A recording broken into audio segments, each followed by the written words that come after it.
Welcome back to my channel Vetri law today. இன்னைக்கு நம்ம என்ன வீடியோ டிஸ்கஸ் பண்ணலாம் அப்படின்னா, ஹியூமன் ரைட்ஸ்ல importance 7 mark human rights committee அப்படின்னு சொல்லி சொல்லுவாங்க.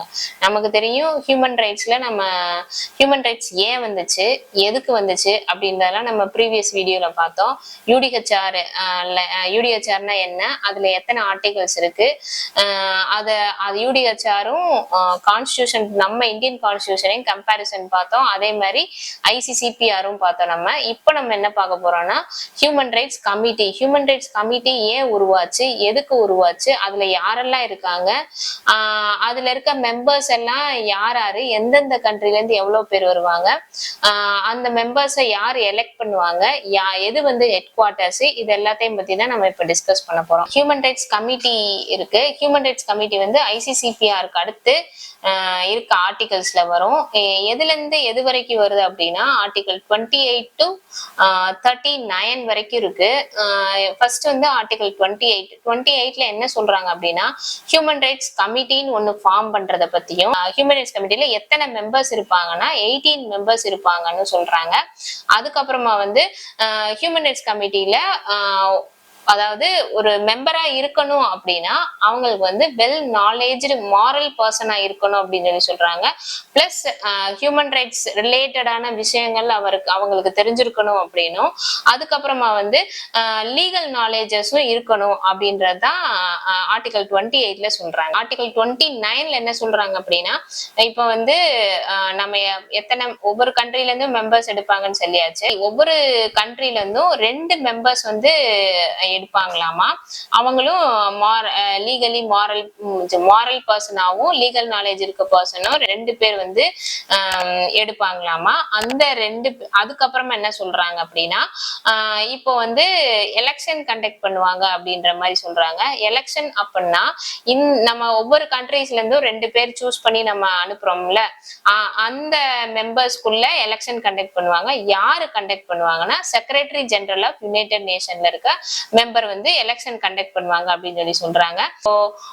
வேகன்சி இருக்கு அப்படின்னா 6 மந்த்ஸ்ல நம்ம தெரிவிக்கணும் அப்படின்ற மாதிரியும், செக்ரட்டரி ஜெனரல் என்ன பண்ணுவார் அப்படின்னா 3 மந்த்ஸ் பீரியடுக்குள்ள அந்த வேகன்சியை ஃபில் அப் பண்ணணும் அப்படின்றதுதான் ஆர்டிகல் 29ல சொல்றாங்க. ஆர்டிகல் 30ல என்ன சொல்றாங்க அப்படின்னா, வேகன்சி ஃபில் பண்ணணும் அப்படின்னு சொல்லியாச்சு. செக்ரட்டரி ஜெனரல் என்ன பண்ணுவார் அப்படின்னா ஒரு லிஸ்ட் ப்ரிப்பேர் பண்ணுவாரு. ஆல்பபெட்டிக்கல் ஆர்டர்ல லிஸ்ட் ப்ரிப்பேர் பண்ணி அந்த டேல ஓட்டிங் நடக்கிற அந்த டேல எவ்வளவு மெம்பர்ஸ் பிரசன்ட் ஆயிருக்காங்களோ அதை பேஸ் பண்ணி 2/3 மெஜாரிட்டியில மெம்பர்ஸை செலக்ட் பண்ணுவாங்க அப்படின்ற மாதிரி சொல்றாங்க. அப்சல்யூட் மெஜாரிட்டியில செலக்ட் பண்ண மாட்டாங்க அப்படின்ற மாதிரி சொல்றாங்க. இதான் ஆர்டிகல் 30. ஆர்டிகல் 31ல என்ன சொல்றாங்க அப்படின்னா, இப்போ மெம்பர்ஸ் ஆல்பபெட்டிக்கல் ஆர்டர்ல secretary general of UN prescribe பண்ணி லிஸ்ட் ரெடி பண்ணி வச்சிருப்பாருன்னு சொல்லியாச்சு.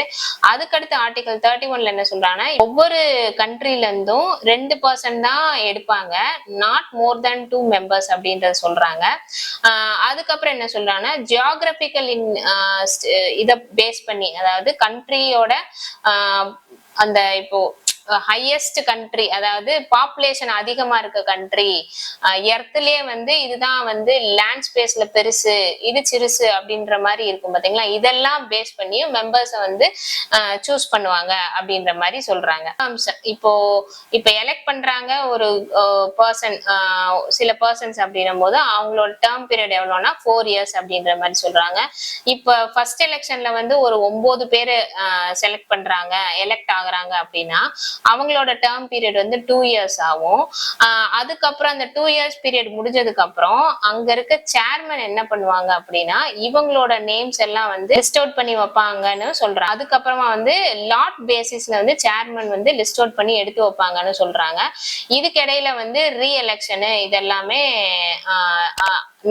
நடக்கும் அப்படின்ற மாதிரி சொல்றாங்க. ஆர்டிகல் 32ல என்ன சொல்றாங்கன்னா, வேகன்சி பத்தி சொல்றாங்க. வேகன்சி எப்படி கிரியேட் ஆகும், ஒண்ணு அந்த பர்சன் இறந்தாங்க அப்படின்னா அந்த பிளேஸுக்கு வேகன்சி கிரியேட் ஆகும்.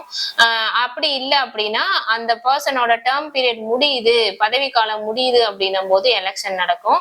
அதுக்கப்புறமா ரீ எலெக்ஷன் கண்டக்ட் பண்ணும் அப்படின்னும் போதும் எலெக்ஷன் நடக்கும் அப்படின்ற மாதிரி சொல்றாங்க. சேர்மன் என்ன பண்ணும் அப்படின்னா இந்த இடத்துல இடத்துல எந்த சீட்டு வேக்கண்டா இருக்கோ அந்த பர்டிகுலர் பதவியை பத்தியோ அதுல எவ்வளவு நாளா வேகன்சில இருக்குன்றத பத்தியோ secretary general of United Nation அவங்க கிட்ட தெரிவிக்கணும் அப்படின்னு சொல்லி சொல்றாங்க. அடுத்து வந்து ஆர்டிகல் 34. ஆர்டிகல் 34ல என்ன சொல்றாங்க அப்படின்னா filling up of these vacancies. முதல்ல வந்து வேகன்சி கிரியேட் ஆகும், செக்ரட்டரி ஜெனரல் கிட்ட சேர்மன் வந்து இன்ஃபார்ம் பண்ணுவாரு. இன்ஃபார்ம் பண்ணதுக்கு அப்புறம் இங்க என்ன நடக்கும், அந்த வேகன்சியை ஃபில் பண்ணுவாங்க. எப்படி அப்படின்னா சேர்மன், அதாவது secretary general of United Nation என்ன பண்ணணும்னா வேகன்சி இருக்கு அப்படின்னு தெரிஞ்சிச்சுன்னா 6 monthsக்குள்ள இன்னொரு பர்சன் அங்க அந்த வேலைக்கு உட்கார வைக்கணும்.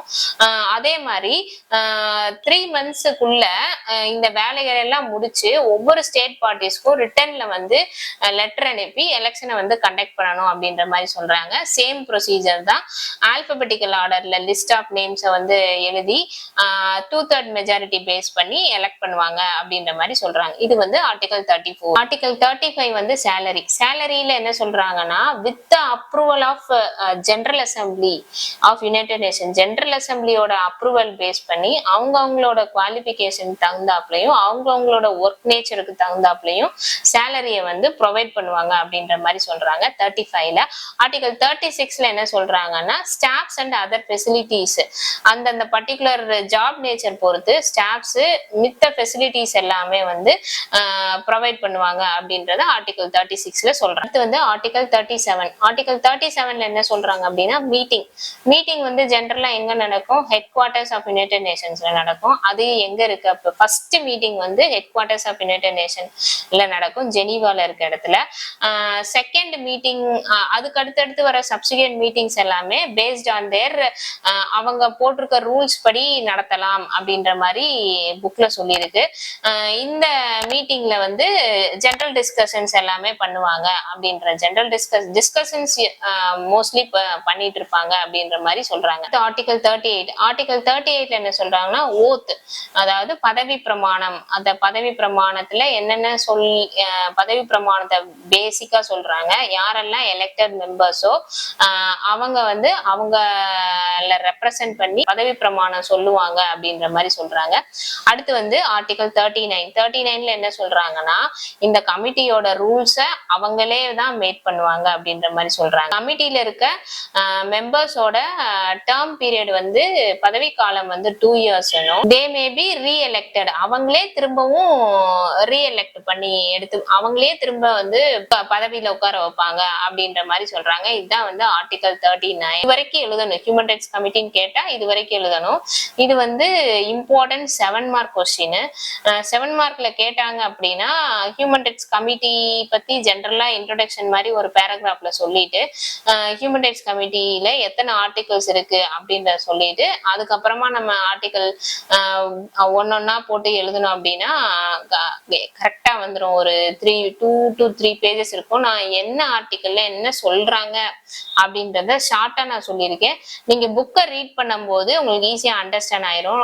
நம்ம வீடியோ பார்த்துட்டு அப்படியே ஒரு புக் எடுத்து நீங்க ரீட் பண்ணீங்கன்னா உங்களுக்கு ஈஸியா அண்டர்ஸ்டாண்ட் ஆயிரும். இந்த மாதிரி லா related videos, current affairs, recent judgments பத்தி தெரிஞ்சுக்கணும் அப்படின்னா லா ஸ்டூடெண்ட்ஸ் வந்து மறக்காம எங்க சேனல் சப்ஸ்கிரைப் பண்ணி வச்சுக்கோங்க. உங்களுக்கு பயங்கர யூஸ்ஃபுல்லா இருக்கும். தேங்க்ஸ் ஃபார் வாட்சிங்.